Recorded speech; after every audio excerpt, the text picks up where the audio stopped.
Roxane Gay, Bad Feminist, Essays.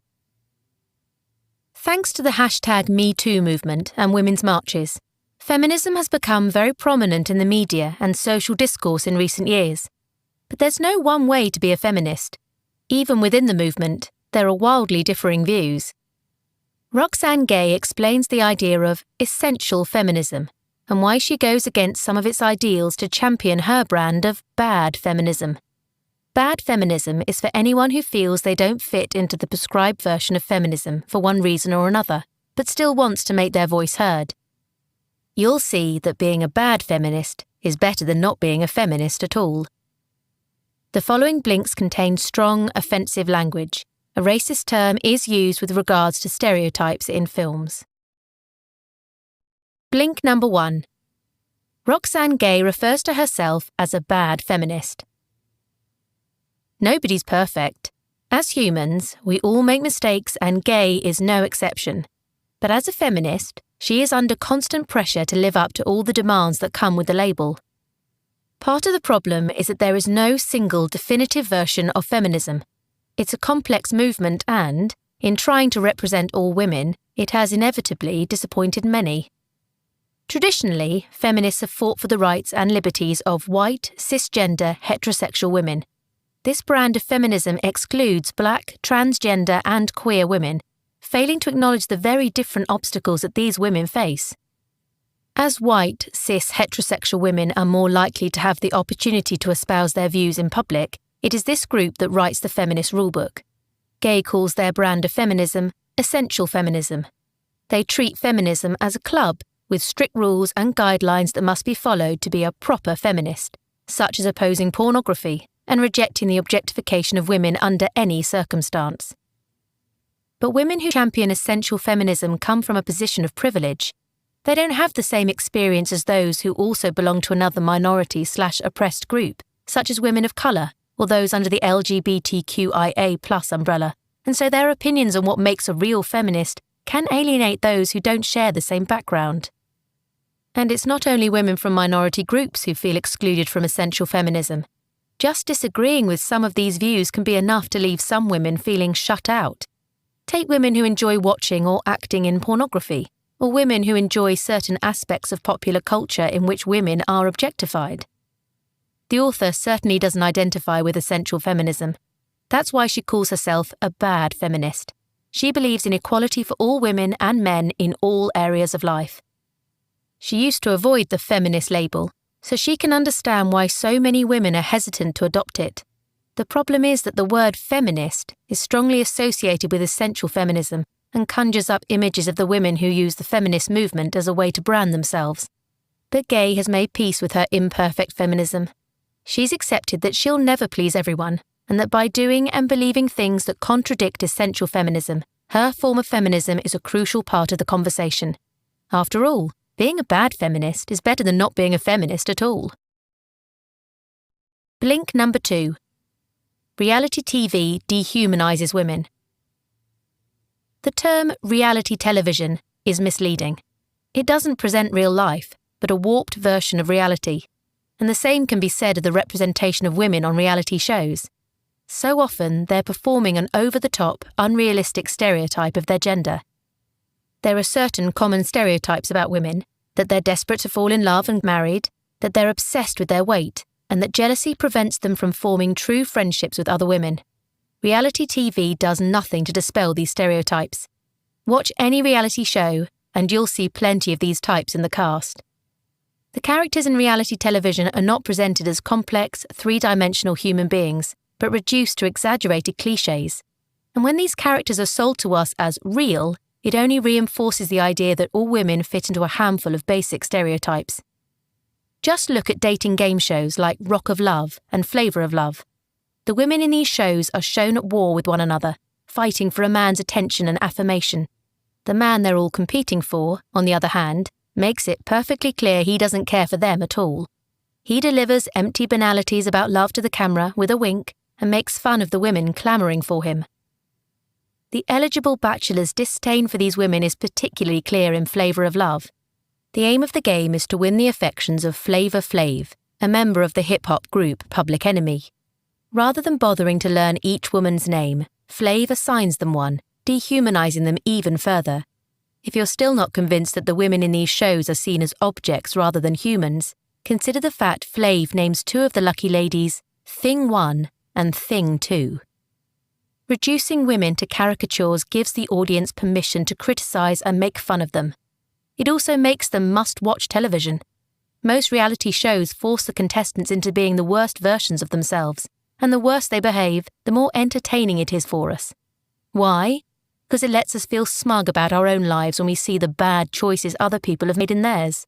But when these exaggerated characters are so ubiquitous on television, it normalizes certain behaviors and aesthetics that ultimately hold women back from advancing as equals in society. The same can be said of makeover shows and other reality TV that focuses on appearance.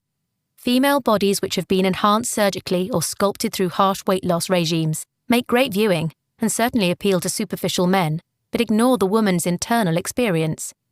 Such shallow shows ignore the wisdom and depth of experience that women have to offer society.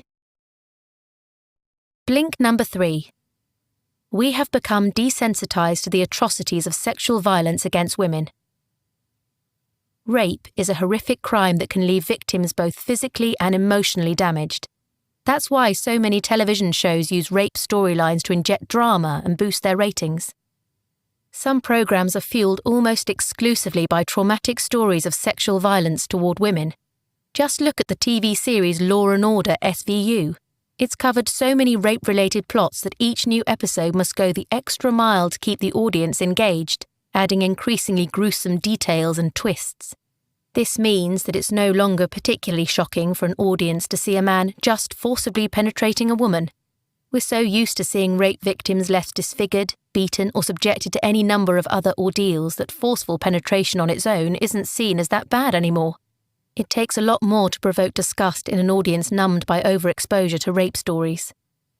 Sadly, rape isn't just common in fiction. The sexual violation of women is so prevalent in our society that it needed its own term, rape culture. Women almost expect to be sexually assaulted. Again, entertainment must take some of the blame. Its obsession with and glamorization of rape on screen feeds real-life rape culture. News media, too, feeds rape culture in the way it reports attacks. Take an article that appeared in the New York Times in 2011. It reports the rape of an 11-year-old girl by 18 men. The journalist chose to focus on how the poor perpetrators' lives will be ruined and how the town had been torn apart by the case. The victim?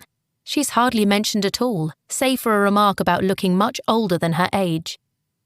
Politicians don't help the cause either, as former Republican Congressman Todd Aitken demonstrates. He's the man responsible for the term legitimate rape. It came about in a discussion about a woman's right to an abortion. Aitken implied that if a woman was a victim of legitimate rape, then her body would reject pregnancy. This is, of course, scientifically incorrect as well as problematic. There is no such thing as illegitimate rape. Rape is rape, and this fact must be made clear to everyone if there's any hope of ending rape culture. Blink number 4. Films like The Help hinder progress toward racial equality. In 2011, The Help was released in movie theatres. Set in segregated Mississippi in the 1960s, it was a feel-good tale about a group of African-American maids who served privileged white families. It may have been praised by critics and popular with audiences, but when it came to furthering racial equality, it was the opposite of successful. The film exploited certain stereotypes, including the magical Negro and the white savior narrative. The magical Negro is a black character whose main attributes include kindness, wisdom, and an element of the supernatural. She always uses those traits to help the white protagonist, not herself. The magical Negro trope is popular with white audiences because they can feel good about watching a positive portrayal of a black person. What they don't notice, however, is that this stereotype isn't really a fully formed character, it's just a catalyst for the white protagonist's goals. In The Help, the magical Negro cliché appears in the characters of Abilene, Minnie, and the rest of the black maids. They are incredibly strong, but use their power to advance and educate the white characters, rather than to help themselves. The Help is also heavily reliant on the white savior narrative. This is the narrative in which the black characters have no way to help themselves, so must rely on a kind white person. The black characters are portrayed as lucky and grateful. This is demonstrated clearly in one particular scene. After John F. Kennedy attends the funeral of civil rights activist Medgar Evers, Aibileen, a black maid, hangs a picture of JFK on her wall. She chooses him over Evers or any other black civil rights activist to hang alongside a photo of her son and a picture of a white Jesus. Other racial stereotyping made it into the movie too. In one scene, Minnie the maid says, "Frying chicken tend to make me feel better about life." The author finds it shocking that such stereotyping could have gone unnoticed in both a book and a movie made in the 21st century. The Help is one of many films that fail to present black characters as deep, well-rounded people. This promotes the idea that real black people are nothing more than the stereotypes we see in movies. Such stories exploit the civil rights struggle to entertain audiences, but actively hinder racial equality. Blink number 5. In the United States, deeply entrenched systemic sexism and racism toward African Americans still exist. Mass shootings are a near-daily occurrence in the United States. Far more Americans have died as a result of these random acts of violence than at the hands of radicalized terrorists, but attacks carried out by white men and never labeled acts of terrorism. It seems that people can always find a reason why a white man who commits a terrorist act is deep down a good person, just as the same people can always find a reason why an innocent black boy is bad. Take Rolling Stone magazine. Following the Boston Marathon bombings, it featured one of the perpetrators of the attack on the cover. The angle was that Dzhokhar Tsarnaev, a young white man, looks like the boy next door. The story inside was empathetic. The journalist spoke to people who had known him and described him as a nice, normal guy and tried to understand how and why Tsarnaev had gone from being a regular boy to a mass murderer. Compare that with the case of Trayvon Martin. When the unarmed black teenager was murdered by George Zimmerman, who was later acquitted of all charges, Trayvon never featured on the cover of a magazine, nor was his story covered with such sympathy. Quite the opposite. Trayvon had done nothing wrong. When he was shot, he was armed with nothing more than iced tea and a packet of Skittles. But the narrative of his death was manipulated to match society's expectations. This was best illustrated when Fox News attempted to explain how the teenager might have used the iced tea and Skittles as murder weapons. The situation is also bleak for women. As well as race inequality, gender inequality is still alive and well in America.